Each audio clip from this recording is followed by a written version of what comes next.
Olá, gente rica! 38º livro, yes! Hoje eu vou falar sobre 20 regras de ouro para educar filhos e alunos. O autor, Augusto Cury, ele está como um dos mais respeitados psiquiatras brasileiros, professor, escritor best-seller, com livro publicados em mais de 70 países.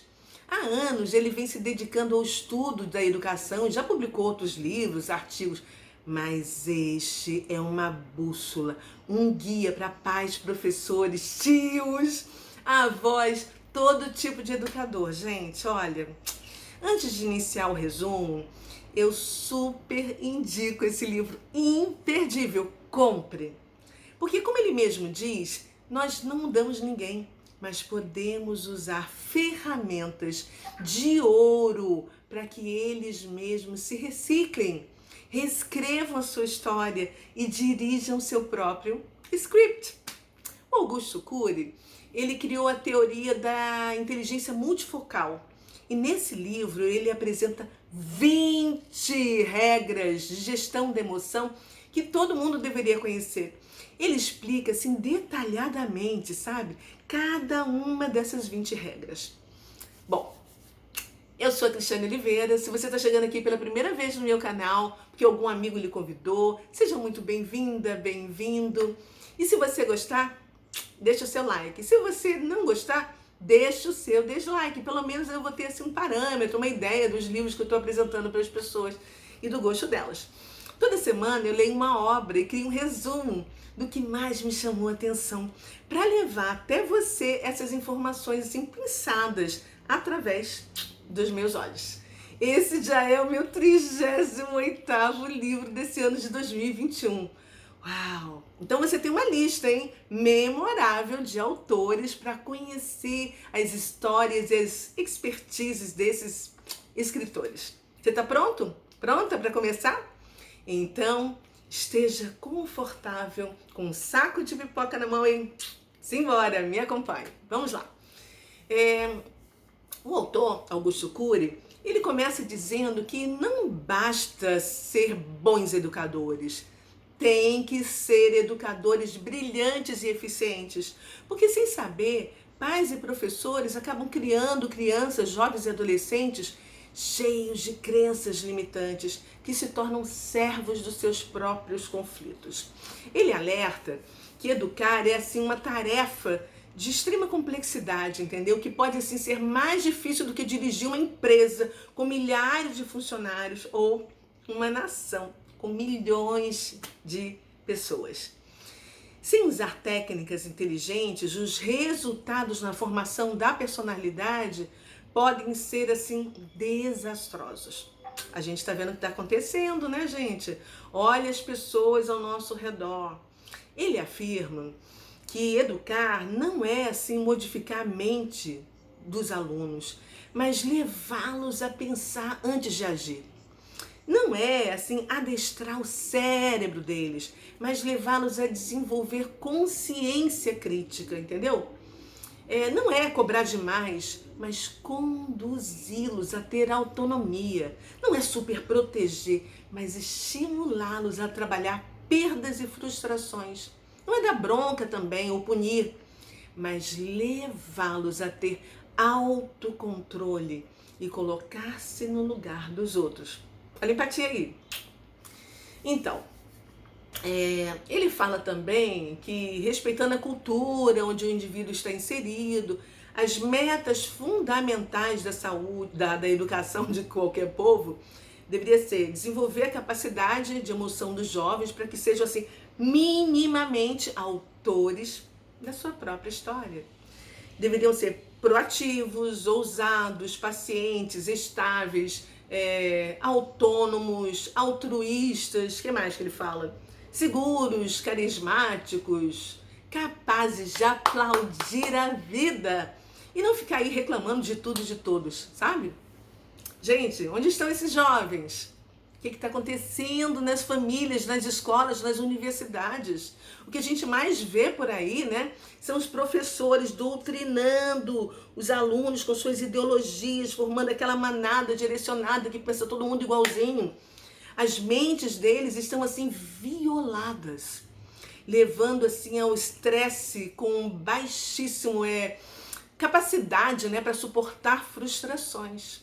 Algo jamais visto na história da humanidade.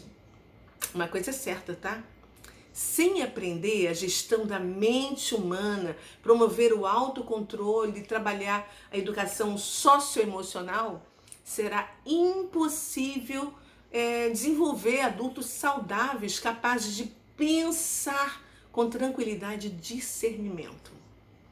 O autor, ele explica que o francês René Descartes foi assim um dos maiores pensadores da história, um dos fundadores da filosofia, né, moderno, grande promotor do racionalismo ou cartesianismo, que é assim uma corrente de pensamento que supervaloriza a lógica e o raciocínio matemático como modelo de pesquisa e interpretação dos dados.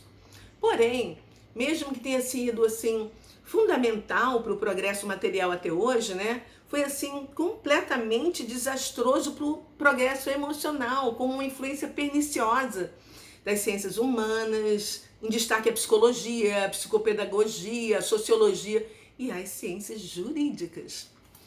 As escolas cartesianas, né, elas olham assim para os seus alunos como máquinas de aprender e viciam o cérebro deles com pensamentos do tipo lógico, linear, tipo aquele bateu, levou, sabe como é que é? Pois é aquele estímulo-resposta.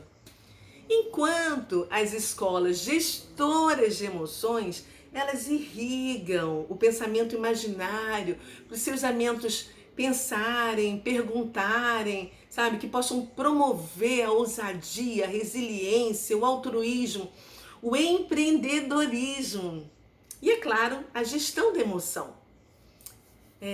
Muitas escolas, infelizmente, estão doentes e, consequentemente, formam alunos doentes. Eles não ensinam os alunos minimamente a gerir as suas emoções, a desenvolver habilidades para serem autores da sua própria vida, da sua própria história.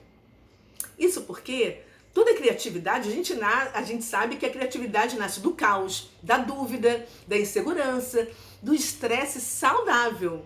É o que o autor chama de ansiedade vital. As escolas, tem escolas de ensino médio que contratam os melhores alunos do país para que eles venham estudar nela. Você sabia que existe isso? Pois é.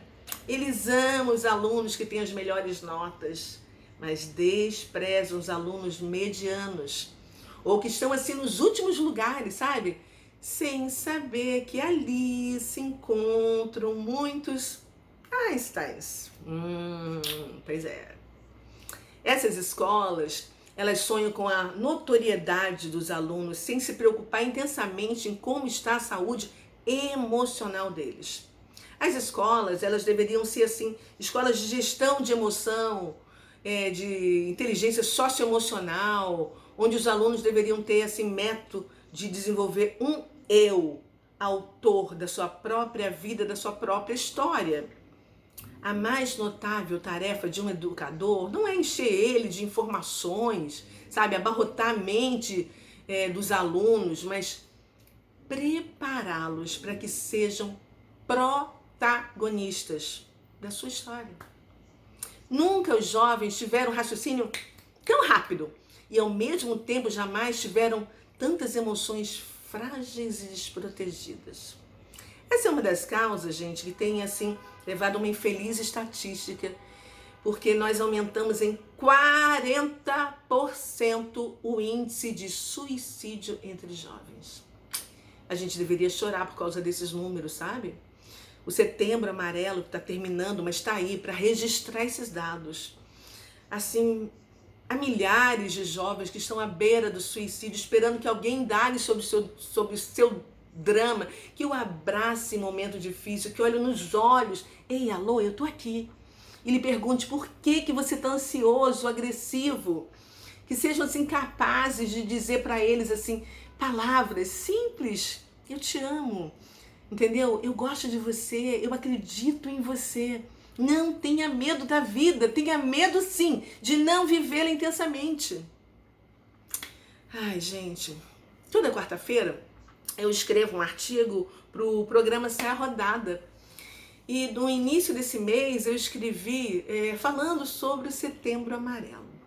Vai lá no meu Instagram, eu vou deixar ele escrito aqui embaixo. Eu sou Cristiane Oliveira. O nome do meu Instagram é Eu Sou Cristiane Oliveira. E leia esse meu artigo sobre Setembro Amarelo e sobre assim, a valorização da vida. Não é só para fazer isso em setembro, é para fazer isso todos os dias da sua vida. Nós vivemos diariamente, acordamos e dormimos, né? Bom, vamos retornar para o resumo desse livro que é sensacional, senão eu viajo aqui. Eu estava falando sobre emoção, né? E emoção é fundamental, entendeu? Porque as emoções são capazes de fechar o circuito da memória. O autor fala que é capaz de levar assim, o homem sapiens a ser o homem bio, a reagir como animal, entendeu? E a gestão da emoção vai muito além da inteligência emocional, mas tornou-se assim a terra de ninguém. O Augusto Cury, ele fala que a tecnologia digital pode ser assim super útil, mas tem os seus efeitos colaterais. As pessoas estão vidradas nas telinhas que não conseguem nem um dia se desconectar, vivendo assim um espetáculo do estresse, estão ansiosas, deprimidas, com o cérebro lotado, sem sono. Aqui eu abro um parênteses, tá? Foi por isso que Deus criou o Shabbat. Para você se desligar do mundo por um dia, recarregar as suas energias vitais. Concorde você ou não, eu te digo que Deus sabe de todas as coisas. Ele é o comandante, foi Ele que nos criou, tem domínio do nosso corpo, da nossa vida. Ele conhece melhor do que ninguém o nosso manual. Bom, vou fechar o parênteses e vamos em frente, tá? Então, o autor, ele começa o segundo capítulo dizendo: cuidado. Os medos provocam fenômenos inconscientes que ele chama de RAM. RAM é o registro automático da memória, que são assim ativados no centro da nossa memória, tornando assim janelas killer. Killer é assassino em inglês, né? Traumáticas, inesquecíveis. O grande problema não são as tolices que a gente cria, mas o registro delas. Sabe o que isso me faz lembrar? Um provérbio que eu amo, que eu sempre cito. Olha aqui meu copinho com água. É o 23:7. Assim como imagina na sua alma, assim é. Pensa nisso, esse provérbio 23:7 é fantástico. O autor, ele fala que tudo que está arquivado na nossa memória não pode ser mais deletado. O grito dos pais, o pânico das mães, os atritos, as disputas irracionais entre adultos são arquivados pelas crianças e jovens, possibilitando que muitos reproduzam esses comportamentos, ainda que os detestem, e transmitam para os seus filhos, seus netos, para as novas gerações, não pelas vias genéticas, tá? Mas pelo comportamento. Os racionalistas, eles usam a matemática como modelo fundamental da racionalidade, mas a transmissibilidade dos transtornos emocionais pela oralidade e pela gesticulação tão comuns na espécie humana não estava previsto por essa corrente poderosa do pensamento. Pois é, comportamento. Viver, fala o Augusto Cury, que é um espetáculo único. E é verdade, né, gente? A gente não tem uma segunda chance de estar no mesmo momento, naquele mesmo lugar, falando a mesma coisa. Então a gente tem que aproveitar cada segundo. Mesmo que esse show tenha estresses e perdas. Terminá-lo pode ser, assim, aceitável para o racionalismo, mas é inaceitável para a emoção. Por outro lado, a gente deve dar crédito a quem deve receber o crédito, né? E não foram os Einsteins, os grandes promotores da ciência, e nem os inúmeros Steve Jobs, tá? mas foi Descartes. Foi o racionalismo que criou um salto gigantesco na modernidade, quando centros de pesquisas, principalmente nas universidades, né, floresceram, mesmo quando todo raciocínio fora da curva foi reprovado. É isso aí. Hoje, o conhecimento e as informações chegam assim como um tsunami, entendeu? Como está acontecendo agora, a gente está vendo ao vivo e a cores na nossa telinha, né? Eu até postei no meu Face, nas minhas redes, no meu Instagram, que assim como a gente está vendo o tsunami, a gente vai ver a volta de Jesus. A cada ano, muito provavelmente, o número de informações dobra, triplica. E isso nos levou à era digital e à revolução da robótica. Quem é médico aí, ó. Descartes, ele não sonhava com um salto científico tão alto. E ele tão pouco imaginava que o Homo sapiens se perderia durante todo esse processo, como a gente está aqui, entendeu? No livro, o Augusto Cury, ele mostra assim o drama de Descartes, revivendo e se deparando com o mundo que ele ajudou a criar através do racionalismo, do cartesianismo. Ele narra toda uma história bem complexa e fascinante, que vale a pena você ler, tá? Você vai ver assim, passando um filme. Enquanto isso, Einstein dizia que é mais importante a imaginação do que a informação. Os professores, eles exigem que os alunos façam provas, sem entender que interpretar é contagiar a realidade, é acrescentar cores, sabores, é inovar. Você já viu como as pessoas não conseguem fazer interpretação de texto? Às vezes a gente escreve uma coisa, a pessoa lê, relê e não sabe o que está escrito ali, não entende. Pois é. Ele fala também que exigir exatidão é levar as fronteiras complexas, né? E o complexo da construção acaba asfixiando a criatividade, né? O pensamento é o veículo fundamental para você transmitir o conhecimento, mas não obedece à linearidade da lógica. A lógica é linear, né? Ele fala também que os ministérios da educação têm construído assim uma política educacional que viciam os alunos no mais pobre dos pensamentos, o pensamento dialético, que copia os símbolos da língua, sufocando o pensamento antilinguístico, antidialético, imaginário. Por isso as crianças perguntam muito antes de entrar na escola: por quê, por quê, por quê, por quê?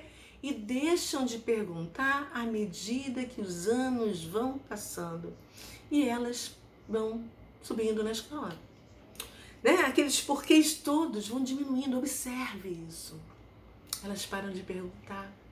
O que acontece? Hoje a gente vê jovens cheios de certeza e que não aceitam pessoas que fazem perguntas. Não porque não concordam com aquilo que está acontecendo, com o que está sendo dito, mas simplesmente porque querem saber mais. Eu quero muito saber de muitas coisas. É diferente daquilo que eles aprenderam e acreditaram. Esses jovens, eles se acham assim, cheios de razão e donos da verdade. Ricos em argumentos teóricos e pobres do verdadeiro conhecimento experimental que só a vida dá, com as suas respostas, com a sua sabedoria que vem do reino. Respostas às perguntas que deixaram de ser feitas porque eles não querem ouvir, porque eles têm certezas, eles têm números, eles têm ciência. A ciência é feita por quem? Por nós, homens sapiens, cheios de dúvidas, cheios de crenças, cheios de problemas.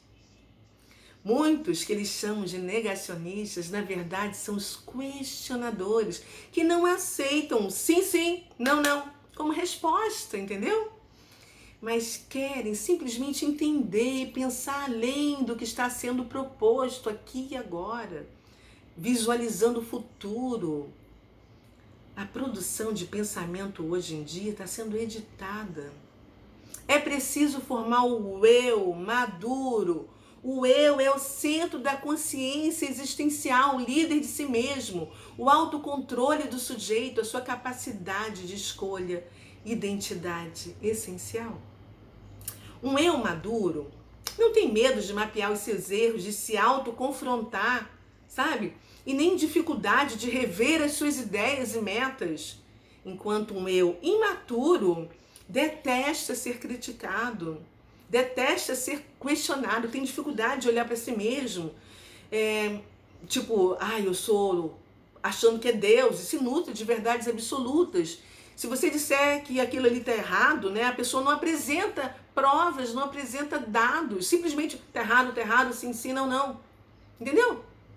Se está errado, qual é a dúvida? Vamos dialogar. Me mostra para a gente poder discutir. Não tem, porque não consegue apresentar fatos, gerar ideias, discutir, pensar, discernir. Olha, é assim uma coisa de louco, sabe? Esse livro é muito bom. Nada é mais profundo na mente humana do que o processo de construção do eu. Ele é a ponte entre o inconsciente e o consciente, entre a memória e a expressividade das características da personalidade, entre o mundo racional e o universo emocional, entre pensamento virtual e o mundo concreto, aqui e agora. O autor, ele diz que a TIM, que é a teoria da inteligência multifocal criada por ele, não compete com teorias da psicologia, pedagogia, sociologia, entendeu? Porque ela trata, assim, dos alicerces da mente humana, dos fenômenos que leem a memória e constroem as ideias. A TIM, ele diz que ela abraça, né, e complementa as demais teorias. Mesmo as teorias antagônicas, tá? Como o comportamental, a cognitiva e a psicanálise. De acordo com a TIM, o autor explica que a memória se divide em 3 áreas, que é a memória genética, a memória de uso contínuo, que é a central e consciente, e a memória existencial, que é a periférica, inconsciente, entendeu? Ele explica assim detalhadamente como cada uma delas funcionam, como elas coexistem, interferem reciprocamente e como elas participam do desenvolvimento da personalidade, da formação do eu. Gente, só por esse capítulo já vale a leitura desse livro. Por favor. Em qualquer época a gente pode adoecer, né? Se o nosso eu não repreender, não aprender e não proteger a nossa emoção. Não se pode mudar o passado, né? Porque não se deleta a memória. Ele já falou e eu já falei anteriormente no meu resumo. Mas pode se reeditar, ressignificar, reciclar os conflitos que aconteceram no passado no presente. Pelo menos os problemas mais impactantes, através da lapidação e educação do eu, para ser tanto quanto possível melhor, para poder escrever um novo futuro, entendeu? Caso contrário, o eu será incapaz de dirigir, escrever a sua história, de intervir em pensamentos perturbadores, de impugnar as suas emoções tensas. Quantas perdas você já sofreu? Quantas mágoas você já viveu? Quantas decepções você já passou na sua vida? E as reações, sabe, as preocupações, todos os psicólogos, psiquiatras, pedagogos deveriam estudar, né, o fenômeno da psicoadaptação para reciclar esses problemas de poder invasivo e destrutivo, entendeu? Mas infelizmente os cursos de psicologia ainda não entraram nessa última fronteira da ciência. As mentes livres não culpam os outros, não odeiam, sabe? Não remoem raiva, sentimentos de vingança, ciúmes, pois sabem que essas emoções destroem, principalmente quem está sentindo, que é o hospedeiro, entendeu? Destrói a si mesmo. Ele fala que ensinar as crianças a não vender a sua paz por nada e por ninguém, é alavancar o eu para que elas possam pilotar magistralmente a própria mente, a própria vida. Olha o bullying aí. É capaz de produzir problemas inesquecíveis. O aluno pode falhar na prova, mas a professora que deixa o bullying, que pratica o bullying, ela falha na vida. A professora, em vez de exaltar o potencial do aluno, a ousadia dele, entendeu? De escrever, de realizar a prova, ela o ridiculariza na frente de todos. Os anos se passam e nunca mais aquele aluno se sente confortável para fazer uma prova. E você? Qual é a lembrança dolorida que você carrega na sua vida? A humilhação da professora não vai sair da sua cabeça, sabe? Competindo com o seu prazer de estudar e a sua liberdade de pensar. E quais são os outros traumas que você tem na sua vida? É terrível, não é fácil isso. É preciso ressignificar. Eu passei um final de semana no ano passado ressignificando, desbloqueando. Meu Deus, trocentos bloqueios na minha vida. Eu aprendi a fazer isso. E eu tenho ajudado os meus mentorandos, os meus amigos a ressignificar isso também. E esse livro, quando eu li, eu falei, uau, que fantástico isso. Né? Se você precisar de ajuda, fala comigo, tá? Porque a gente precisa estabelecer os nossos direitos, os nossos deveres, através de limites também. Porque sem limite, o eu se torna destruidor e algo destrutivo, ditador. O autor, ele coloca também uma lista assim, de 7 limites que os pais devem dar aos filhos para eles crescerem com autorresponsabilidade e fortalecendo o eu deles, né? E muitas vezes os pais não colocam os limites para evitar as crises emocionais, as birras, e isso é uma falha tremenda, porque essa atitude não traz paz para a mente dos jovens, das crianças, das criancinhas, apenas escondem os fantasmas. Os pais precisam manter diálogo diário com os filhos e procurar os medos, os pesadelos, entendeu? O que está acontecendo na cabecinha deles. Deveriam indagar se eles sofreram bullying na escola, se sentem assim, alguma exclusão no clubinho, no parquinho, na pracinha, se eles sentiram algum tipo de intimidação. Precisa manter um diálogo franco e aberto para que haja liberdade e confiança.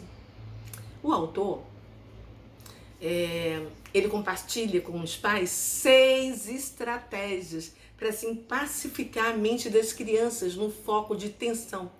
Gente, é uma aula imperdível, é uma universidade da vida. Muita gente fala, né, que os pais não têm uma universidade para criar filhos. Está aí esse livro fantástico. Não perca essa oportunidade. Os pais precisam manter diálogo, conhecer as dores emocionais dos seus filhos. O problema é que tantos pais e professores racionalistas, cartesianos, não sabem lidar com as turbulências que acontecem na mente dos seus filhos. E é o primeiro sinal, sabe o que eles fazem? Mandam para psicoterapia. Nada contra os psicoterapeutas, tá, gente? Inclusive, eu tenho 3 amigos que são excelentes profissionais. Mas o problema é que os pais se eximem dessa responsabilidade, entendeu? E passam para o outro. Resolve aí, cuida aí da mente, da cabeça do meu filho. Entendeu? O autor explica, assim, os diversos tipos de pais, os protetores, os explosivos e diversos outros tipos que vale a pena você ler, se você é pai, mãe, para você se identificar com um desses exemplos que ele dá.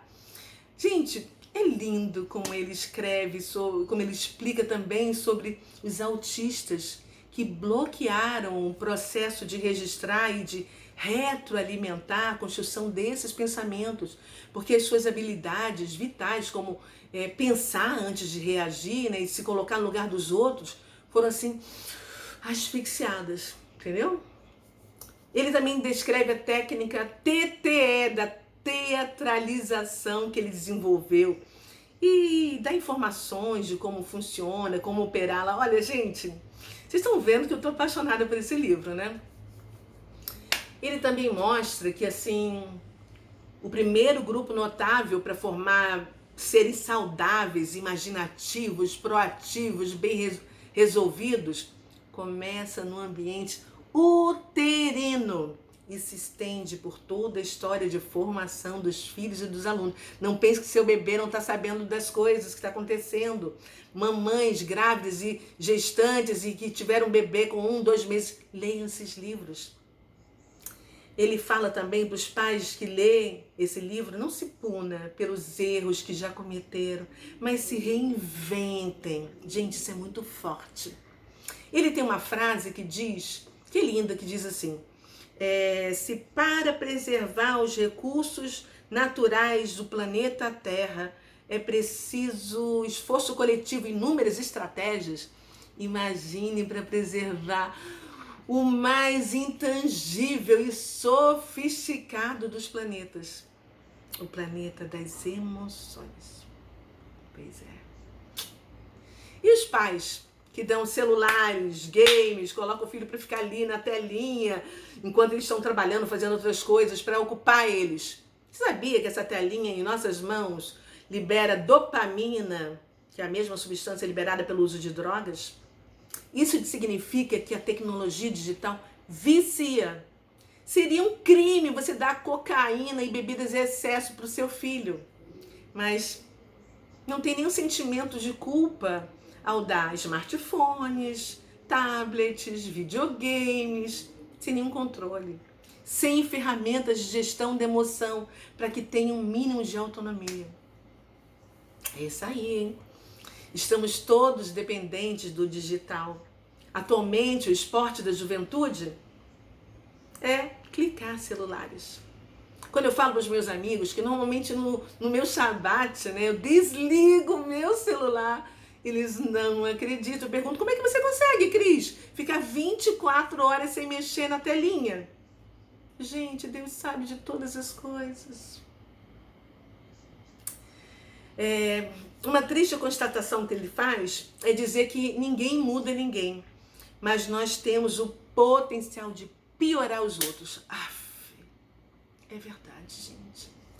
Ele fala sobre as gerações X, Y, Z, as suas distinções. É muito interessante, gente. Preste atenção. Ele fala também que um grande construtor faz obras-primas com os materiais que possui. Lembre-se do maior professor da história, o homem mais inteligente da história, que nunca desistiu dos seus alunos.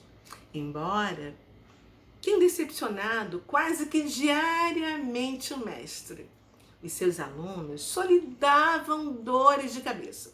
Pedro era hiperativo e quieto. João tinha personalidade bipolar. Tomé era paranoico.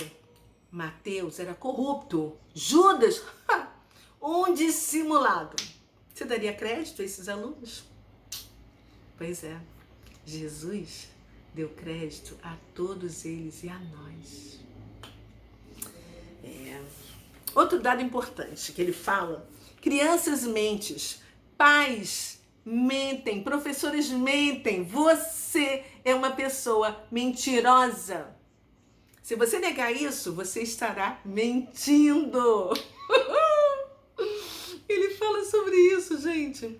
Ele fala também sobre que a gente deve aprender que dar excesso de presentes gera mendigos emocionais. Ele pede para você pensar se você está formando sucessores ou herdeiros. Ele diz para que os pais tenham cuidado, porque eles são verdadeiros ricos ainda que morem em lugares pobres. Se conseguirem transferir alguns textos da sua biografia para inspirar seus filhos a escrever a história deles. Uau! Eu, como escritora, amei essa frase. Você não ouviu direito? Eu vou repetir para você. Os pais são verdadeiros ricos, ainda que morem em lugares pobres. Se conseguirem transferir alguns textos da sua biografia para inspirar seus filhos a escrever a história deles. Uau. Forte, né? Cuidado, hein? Educação em baixa, psiquiatria em alta, tá? Pais surdos, filhos mudos. Ele traz um dado que é assustador. Metade, gente, metade dos alunos nas escolas sofrem transtornos psiquiátricos. Síndrome do pânico, ansiedade, transtorno alimentar, doenças psicossomáticas, dependência de drogas. Gente, sabe o que é metade? 50%, pode arregalar os olhos. Porque talvez nem 1% deles que adoece vai conseguir se tratar. É isso aí. Sabe como é que ele termina esse livro? Eu vou assim presentear os meus sobrinhos amados, que já me deram sobrinhos netos. Ele escreve uma carta de amor inesquecível para os educadores. Gente, definitivamente, este é um livro para ficar na cabeceira. Eu vou ler ele uma segunda vez. Compre, porque a sua visão vai ampliar e mudar. É isso aí. Eu vou ficando por aqui. Eu espero que você tenha gostado tanto quanto eu dessa resenha, desse livro maravilhoso dessa semana. E a gente se vê no próximo resumo. Vou ficar feliz com o seu like, tá? Beijo, fica com Deus e até lá. Tchau.